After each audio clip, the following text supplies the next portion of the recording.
Никој во спортската сала во Штип не очекуваше дека играчите на Стиба ќе извојуваат убедлива победа против некогашниот шампион тимот на Железарец од Скопје.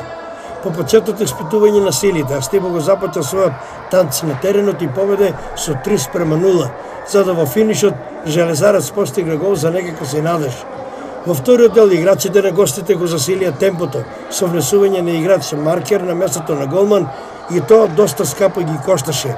А Стибовите играчи постигнаа дури 6 голови, при што секако најатрактивен момент беше голот што го постигна голманот на Стибо Пепи Давидков, кој имаше и доста одлични одбрани.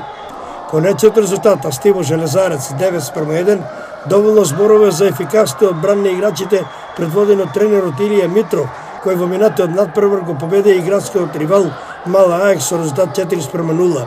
Судиската двојка Јосип Бартон и Никола Божиновски одлично го водеше надпреварот, за што придонес дадоа и играчите на двете екипи со свој фер и коректен однос.